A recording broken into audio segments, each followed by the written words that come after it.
Halo semua. 1 Petrus 2 ayat 15-16 berkata, "Tetapi kuduskanlah Kristus di dalam hatimu sebagai Tuhan, dan siap sedialah pada setiap waktu untuk memberi pertanggungan jawab kepada tiap-tiap orang yang meminta pertanggungan jawab dari kamu tentang pengharapan yang ada padamu. Tetapi haruslah dengan lemah lembut dan hormat, dan dengan hati nurani yang murni, supaya mereka yang memfitnah kamu karena hidupmu yang saleh dalam Kristus menjadi malu karena fitnahan mereka."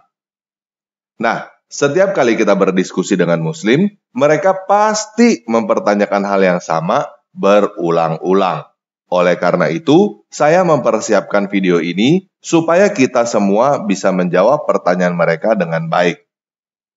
Teman-teman bisa mencatat pertanyaan dan jawaban yang ada di dalam video ini, supaya jika suatu saat nanti teman-teman bertemu dengan Muslim yang mempertanyakan hal yang sama, teman-teman sudah bisa menjawabnya dengan baik. Atau, jika teman-teman merasa tidak suka atau tidak bisa berdiskusi dengan mereka, teman-teman bisa simpan URL video ini dan bagikan kepada mereka, supaya mereka bisa menonton video ini sendiri secara langsung. Tugas kamu adalah mendoakan supaya mereka mau mendengar dan mengerti. Jika mereka tidak mau menonton dan memaksa untuk berdebat dengan kamu, pada dasarnya mereka sudah tidak berniat untuk mendengar. Jadi, kamu bisa katakan kepada mereka, tidak ada gunanya kamu bertanya jika kamu tidak mau mendengarkan jawaban. Jika kamu mau mendengarkan jawaban, nonton video ini. Jika kamu tidak mau mendengarkan jawaban, tidak ada gunanya saya berdiskusi dengan kamu. Oke, kita mulai aja ya.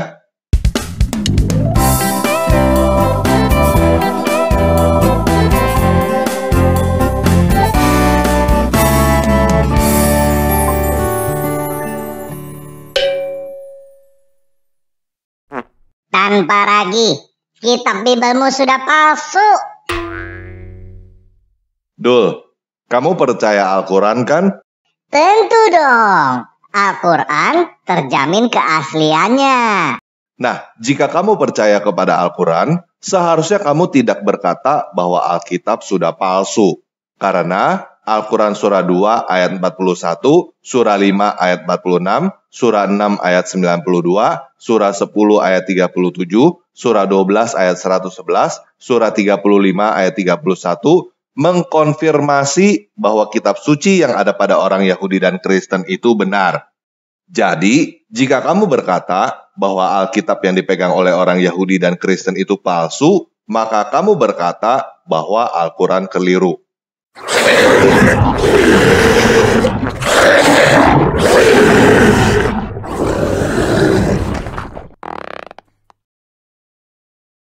Taurat dan Injil yang asli menubuatkan kedatangan Nabi Muhammad. Enggak, Dul.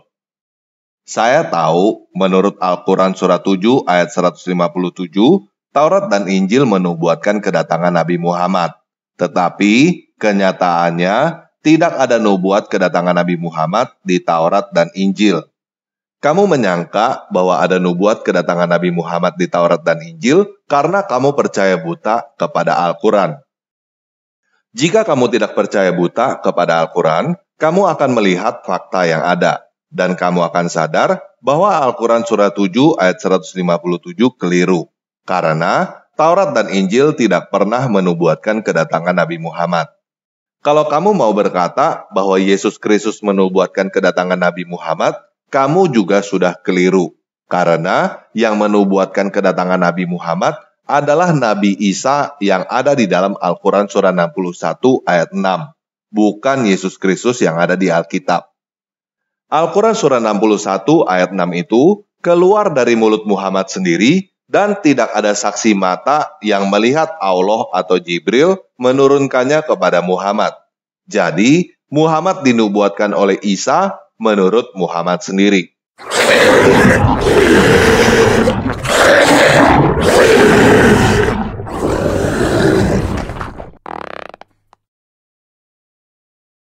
Maha suci Allah, Dia tidak beranak dan tidak diperanakan. Dul, kenapa Allah tidak punya anak? Karena Dia maha suci. Bukan, Dul. Menurut Al-Quran surah 6 ayat 101, bagaimana dalam kurung mungkin dia mempunyai anak, padahal dia tidak mempunyai istri? Jadi, menurut Al-Quran, Allah tidak bisa punya anak karena dia tidak punya istri. Sebagai kontras, kamu percaya bahwa Maryam punya anak yang bernama Isa, padahal Maryam tidak punya suami kan? Maryam punya anak atas kehendak Allah. Allah berkata jadi, maka jadi.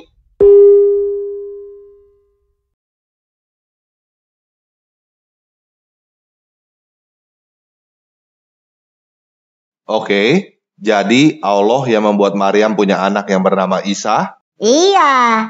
tetapi kamu berkata bahwa Allah bukan bapaknya Isa. Iya. Apakah kamu akan berkata bahwa yang membuat ibumu melahirkan kamu bukan bapamu? Tidak. Lalu, kenapa kamu berkata yang membuat Maryam melahirkan Isa bukan bapaknya Isa?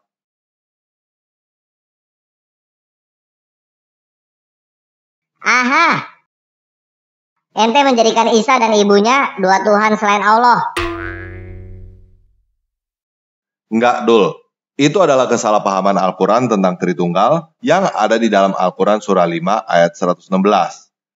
Tritunggal yang dipercaya oleh Kristen adalah Bapa, Putra, dan Roh Kudus. Kristen tidak pernah menganggap Maria sebagai Tuhan. Tetapi, sekali lagi, saya hanya ingin menjelaskan bahwa yang membuat ibumu melahirkan kamu adalah bapakmu. Jadi, jika kamu berkata bahwa yang membuat Maria melahirkan Isa adalah Allah, maka kamu berkata bahwa bapaknya Isa adalah Allah. Kalau kamu berkata bahwa Allah bukan bapaknya Isa, padahal Allah yang membuat Maria melahirkan Isa, kamu seperti berkata yang membuat ibumu melahirkan kamu bukan bapakmu. Paham ya?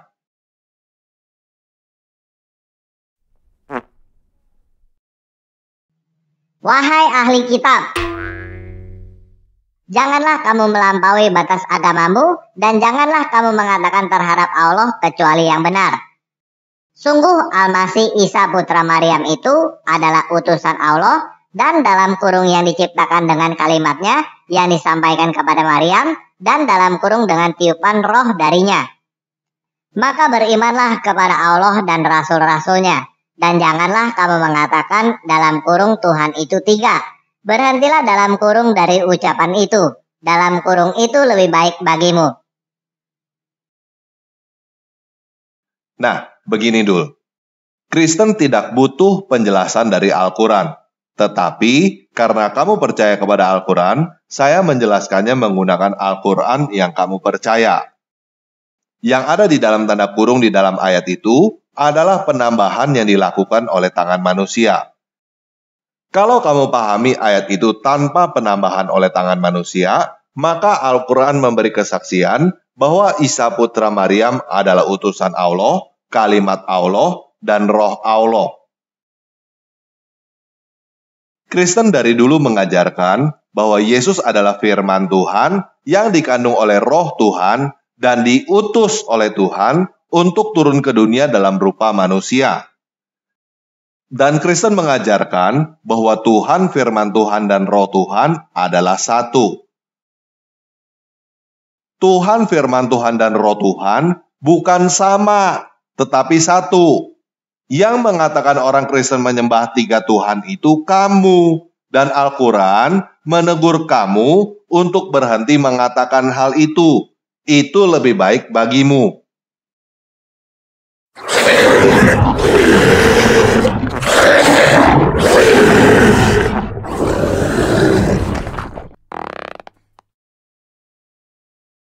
Yesus tidak pernah berkata, "Akulah Tuhan, sembahlah aku."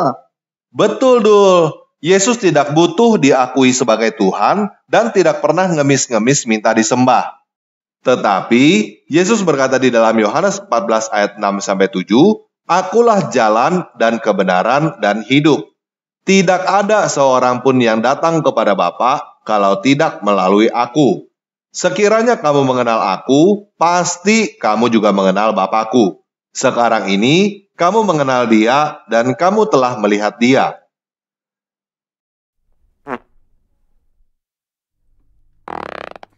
Maksud ente, ketika Yesus disalibkan, berarti Bapa juga disalibkan, begitu? Bisa dikatakan iya, bisa dikatakan tidak.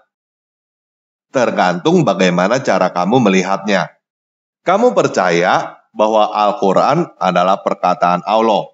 Kristen percaya bahwa Yesus adalah perkataan Tuhan. Kamu berkata bahwa Al-Quran bukan Allah. Kristen berkata bahwa Sang Anak bukan Sang Bapa. Tetapi ketika ada orang yang menghina Al-Quran, bukankah menurutmu orang itu menghina Allah?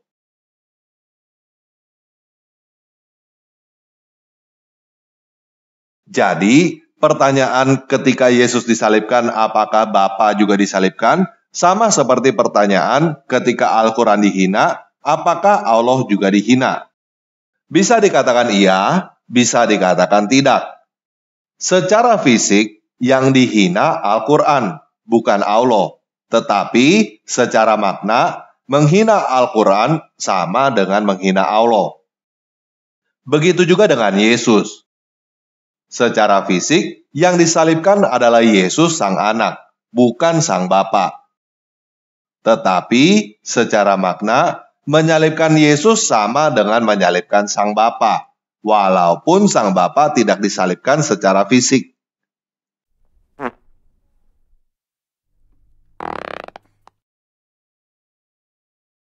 Aneh tidak butuh Yesus menebus dosa aneh.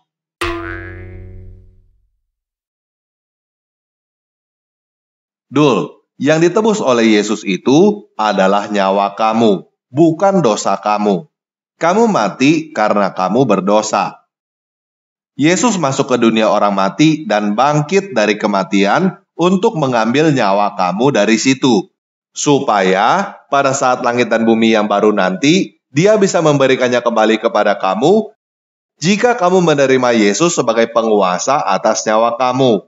Tetapi, jika kamu tidak menerima Yesus sebagai penguasa atas nyawa kamu, untuk apa Dia memberikannya kembali kepada kamu? Toh kamu yang sudah menghilangkan nyawa kamu sendiri karena kamu berdosa. Jika Yesus itu memang maha kuasa, kenapa Dia tidak langsung mengampuni aja?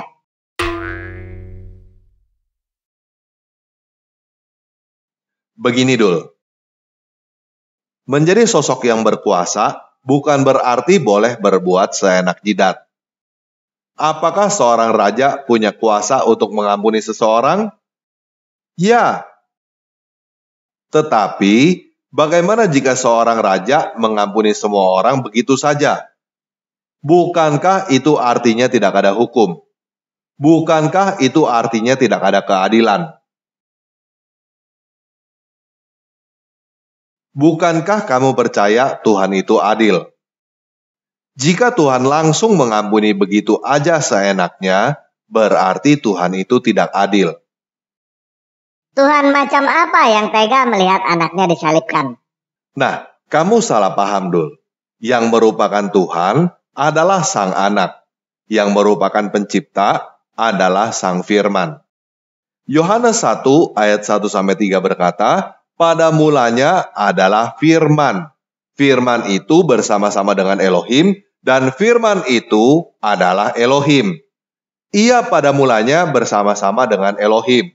Segala sesuatu dijadikan oleh Dia, dan tanpa Dia tidak ada suatu pun yang telah jadi dari segala yang telah dijadikan.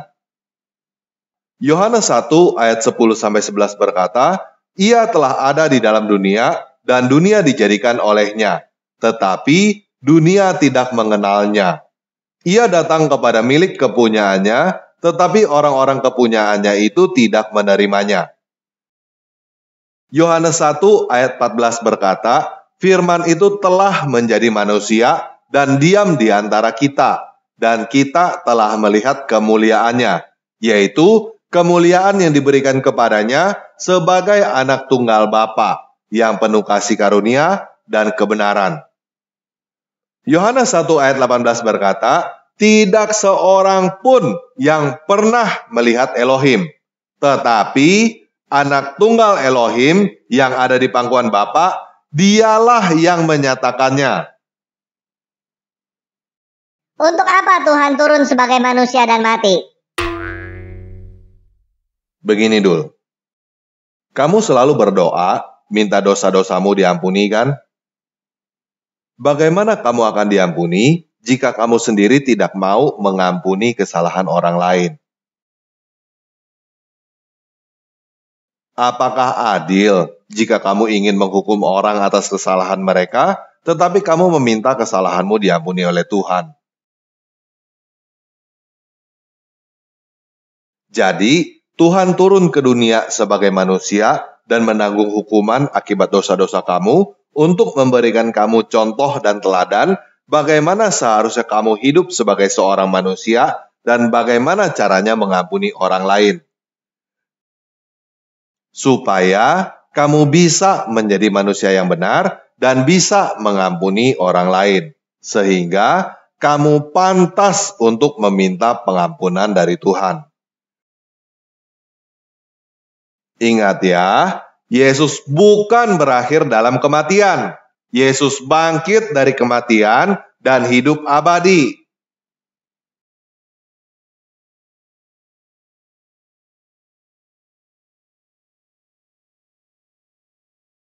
Oke, sekian video kali ini. Yesus Kristus penguasa saya mengasihi kamu.